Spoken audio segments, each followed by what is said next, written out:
Hello guys, welcome to this real-time Kubernetes interview questions. So this video is straight to the point, as all my other videos.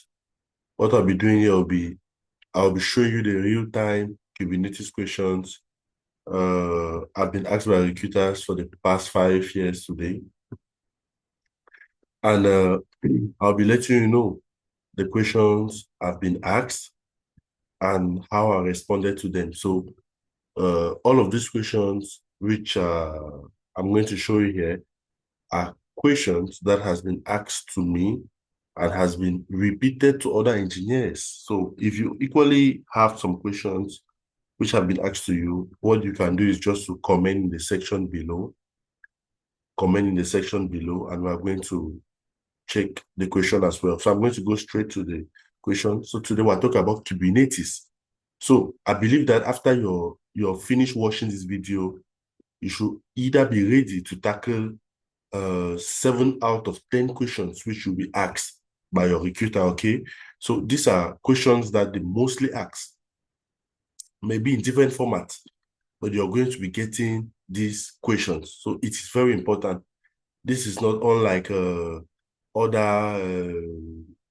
other content you're going to see where it say what is Kubernetes, what is this, those are not interview questions which will be asked. You will not be asked such interview questions. So you'll not be asked straight, you might be asked some few straightforward questions, but not actually what we're trying to do, right? So I'm trying to give you the real questions I've been asked. So let's get to it. I made a Kubernetes repository for you, which I'm going to be pasting as a link to this video. So it says Kubernetes interview questions. So these are questions I've been asked by recruiters from countries like United States, France, Germany, Cyprus, Switzerland, and Ireland. So these are some of the questions I've been asked repeatedly. So it says here are some possible answers to the Kubernetes questions listed below. So I also created possible answers for you. So from there, you can link them up with your real life experience and tell this recruiter. So these are 20 questions only. So I said you will learn the top 20 questions. Your recruiters are going to ask you some of these questions. Take down note. You're going to hear these questions. So I was asked this last year. What's your Kubernetes experience on-prem or managed Kubernetes? When you hear this question, it is not like a question that is asking you what is Kubernetes, what are the type of services. This is a question asking to someone who has actually worked. So if you're a new folk that just graduated, you might get this question. What's your Kubernetes on-prem, or what's your Kubernetes experience on-prem or managed Kubernetes? So this is a very good question, okay? Kubernetes can be on-prem or it can be managed Kubernetes. When we talk about managed Kubernetes, we're talking about which type of services that are managed. EKS is a managed Kubernetes service. Some companies today, like Nintendo DS, still have their on-prem infrastructure, the on-prem Kubernetes infrastructure. Meanwhile, companies today like Netflix have a managed Kubernetes infrastructure like EKS. So my managed experience with Kubernetes include both on-premises deployments and managed solutions like Amazon EKS and Google Kubernetes Engine. Managed environment often simplify the cluster management and offer automatic updates, while on-premise deployment allows full control over the infrastructure. So blend this to what you have done. I was working on my on-prem infrastructure as this, that, and later I equally work on another client, which I was working on a managed Kubernetes cluster, which was EKS. Okay, so these are real life questions. You should be very happy you're having such content free. If you ask to recruiters, if you ask to those who have been interviewed, you're going to get these questions. What services are available on Kubernetes? They won't just come and start taking you straightforward. What are some of the services? They want you to relate on what you have done. We know the type of services in Kubernetes. We have cluster IP, we have node pod, we have external name, we have ingress. We know all of that. But associate them with what you have done. In Kubernetes, You can find several services, including cluster IP services, which helps for internal access within the cluster. So your ports can communicate, right? We have node port services, which is for external access through a port associated with a node, with each node. So just with node port, you can route traffic externally. Talk about load balancer, how load balancer is integrated with your cluster for external traffic. You talk how a load balancer is connected. Let me show you for an example. Load balancer connected to EKS. Let me show you something to show you just pictures, okay? So this picture is not big. So I just wanted to show you pictures. So this is an example of Amazon load balancer. How is wide traffic? You see, we have users, we have Amazon load balancer that communicate to this port, like through the VPC. So this is another topic. You should know how to explain this, okay? Explain to them. Then they're going to ask you that, they're going to be asking you some type of question, just like a trap, to know if this engineer is currently working up to date. Is this engineer currently working up to date? That what version of Kubernetes did you use in your previous cluster deployment or your cluster in your previous environment? So when you're seeing the questions, these are technical questions, which are real-time based questions that companies ask to know if you're actually working. They know there are some engineers that can just go and cram straightforward questions. What is this? What is that? What is this? What is that? There are a lot of experts that are experts in just cramming these things, but in the real life, they can't do it, okay? So actually, what version of Kubernetes was this? You start confusing, which version? Okay. If this man have been working with a particular version, he should at least know what to say. The latest stable release version of Kubernetes as of today is 1.32. You can just keep 1.32, the 0.2 behind no matter 1.32, which was released on 11 February 2025. The specific version of Kubernetes can vary by project, but I work with several recent versions. Give the versions, my brother. Even if you don't know the recent version, give a version you have used in any of your projects. As of my case, I've used version 1.18 to 1.20 to 1.23. You tell them. So just as of now, if you're in an interview, I've just been in question A, B, and C. Would you have passed these questions? Yes or no in the comment section. Now let's go to D.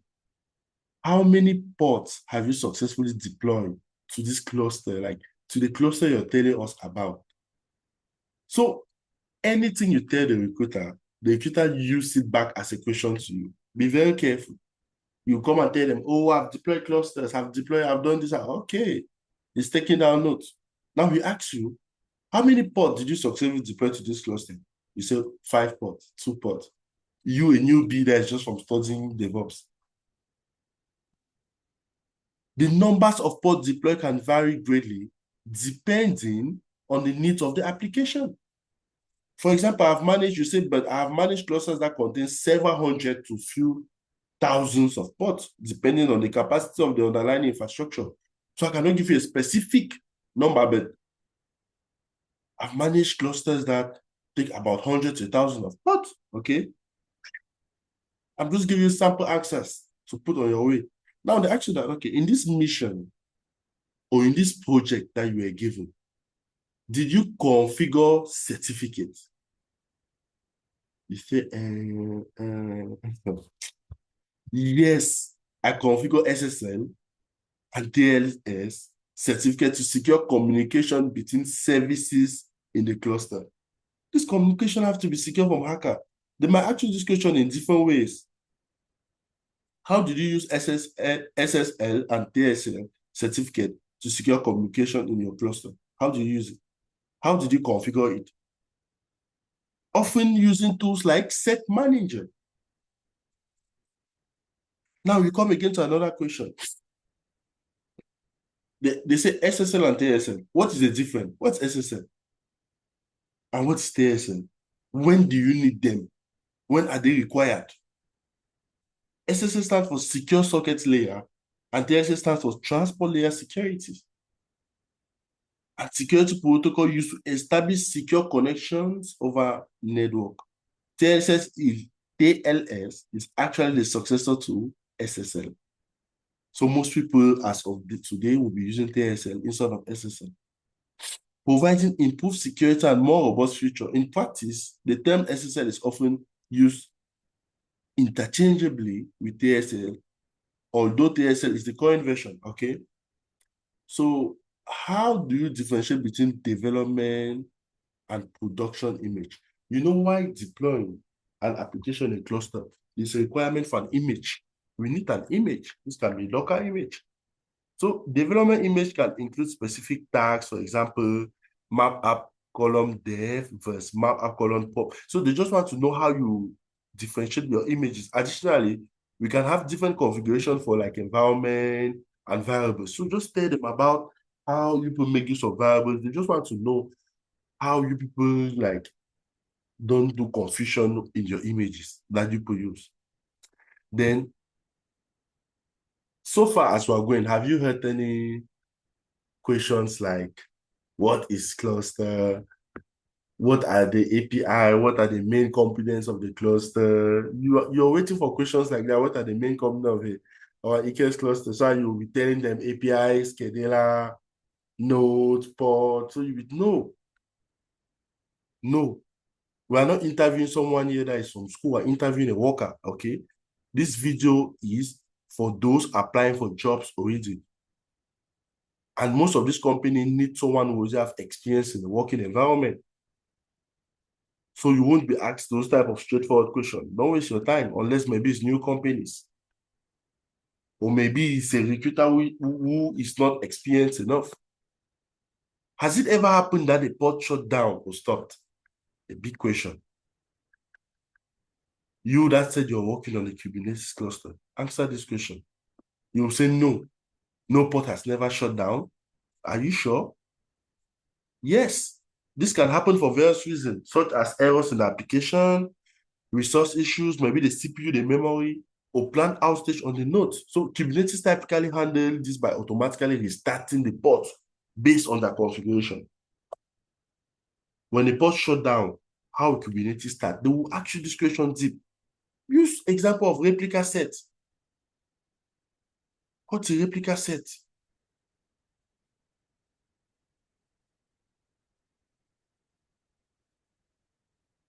Talk about the type of deployments.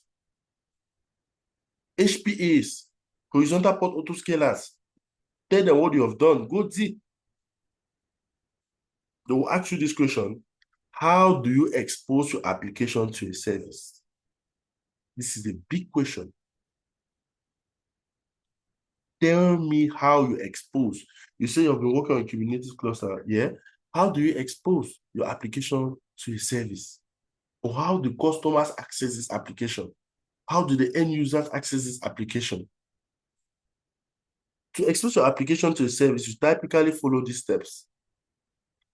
First, create your deployment. I gave you a script on how a deployment looks like. So they say first, ensure your application is running in a Kubernetes cluster, and you create the deployment to manage your application. This is an example of a deployment where we have API version, the kind deployment, metadata. You see, we have replica sets, replicas.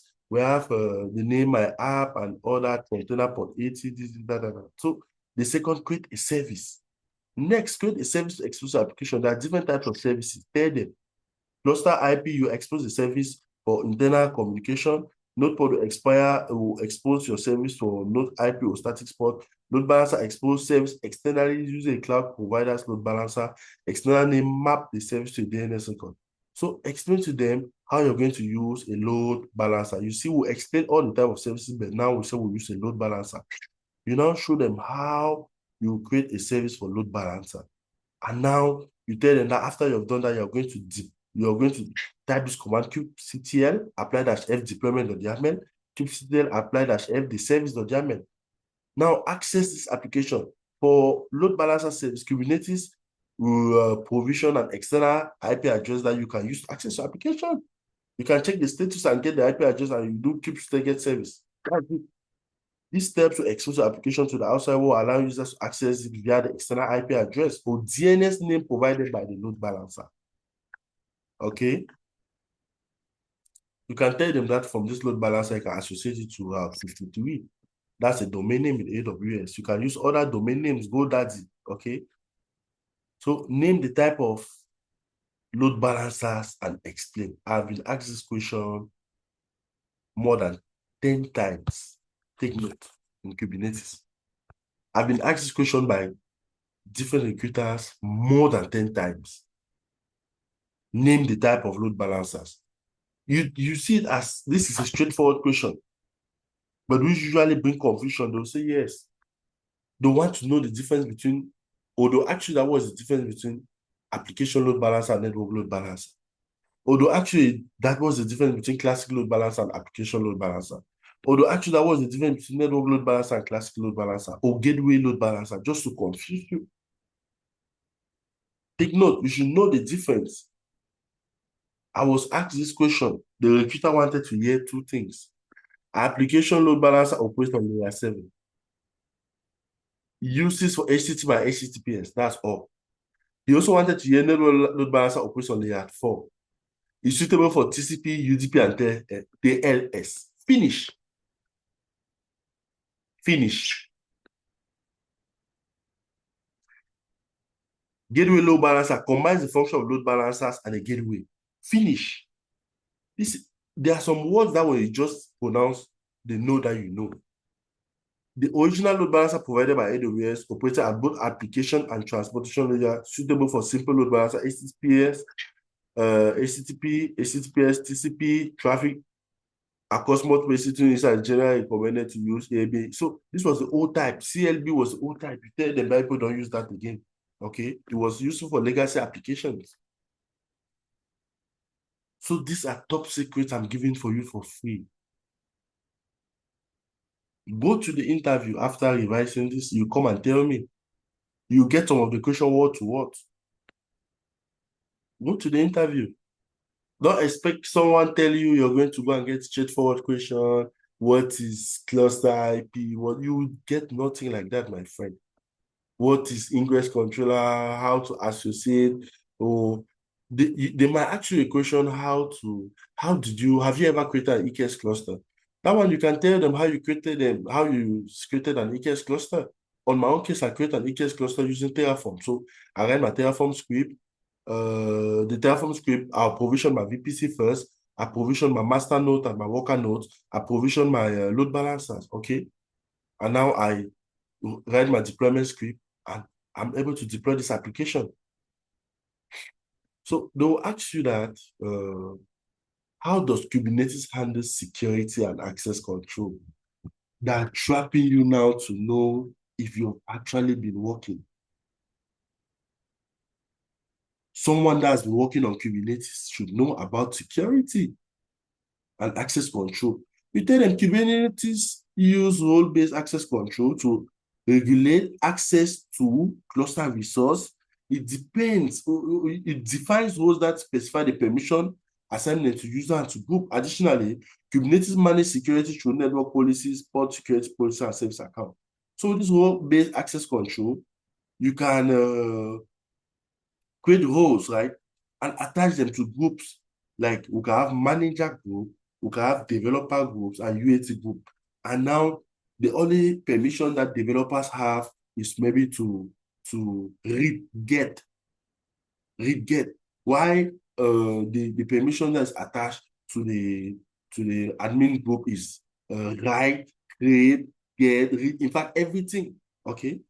So now let's go to the next question. What are some of the best practices you have used in securing a Kubernetes cluster? They always ask this question. Take note in different formats. How do you secure your Kubernetes cluster? What are some of the best security practices in your Kubernetes cluster? As a DevOps engineer or as a cloud engineer, what were some of the security measures you follow to secure your Kubernetes? So actually in different formats, the same question. Implementing rollback access to call. Implementing rollback to control access, to limit access, using network policies to restrict traffic, regularly updating and patching Kubernetes component, using secure container images. You don't just use any type of images from Docker or from ECR. So use secure images, encrypting sensitive data at rest and transit, and monitoring and logging cluster activity. Okay. So the actual, how can you secure communication between Kubernetes components? How can you secure communication between Kubernetes components? I was asked this question. How can you secure communication between, like, they are not actually how is communication done between Kubernetes? How can you secure communication between Kubernetes components are achieved by using TSL for all communication, enabling mutual TSS authentication, encrypting sensitive data, implementing network policies to control traffic. Next question you ask is, can you explain the difference between config maps and secret in Kubernetes? They know that if you're a Kubernetes administrator, you must know what is a config map. Have you heard about AWS auth? Have you heard about config map? Have you ever edited? Config maps are stored config maps store non-confidential configuration data, while secret store sensitive information. Like us on Terraform in our environment, we store our secrets on what we call HashiCorp Vault, okay? So for these people, secret store sensitive information shows as password and API keys. Secret provide additional security such as encryption and rest, okay? Like for our S3 bucket is secure by what we call KMS key. So how do you update a config map and what happens to the pod using it? You can update a config map using kubectl apply with the name of the YAML file. Pods using the config map will automatically effect changes. They may need to restart to pick up the new configuration. So again, how do you update config map and what happens to the pods? Okay, well, I'll answer that. Can you explain the concept of cluster auto-scaling? I was asked this question. These questions I'm starting, I've been asked many times. Cluster autoscaling adjusts the size of Kubernetes cluster by adding or removing nodes based on the resources requirement of pending pods. Just tell them like peak of high traffic, your autoscalers will create more pods, and in peaks of low traffic, the autoscaler will reduce pod, hence reducing costs, okay? It ensures that the cluster has enough nodes to run all the pods. Take note. What are security considerations when connecting EKS to database? You see that they have target database in this question, they have target autoscaling, they have touch. So this question might come in different ways, but they are the same question.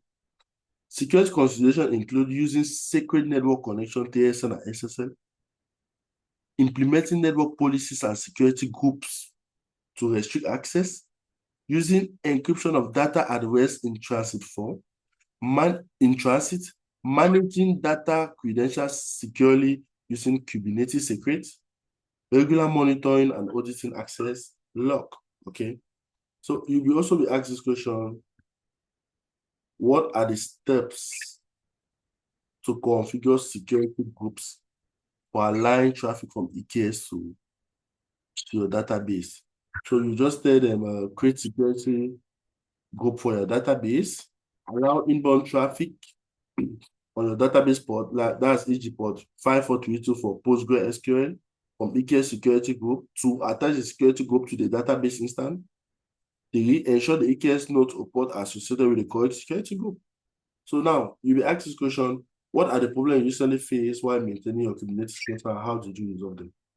Tell them about any problems you face. Ports were down, some ports were down, some nodes were down. There were times you had to wake up at night to ensure that your Kubernetes cluster is up and running. So tell them about your personal experience, a real-time experience. What was your main task as a Kubernetes administrator? My own, I provision the cluster and I maintain the EKS cluster. So tell them your main task, okay? Take note of this question. This might even be your first question. So we have come to the end of this video. If you're going for an interview, I'm well assured that you've had what you needed.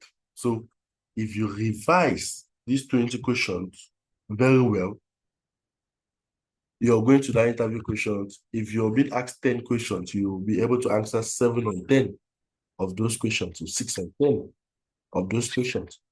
So this is to help you pass your Kubernetes administrator interview. Okay.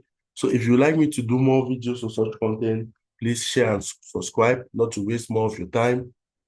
I'll be ending this video. So thank you. See you in our next video, and bye-bye.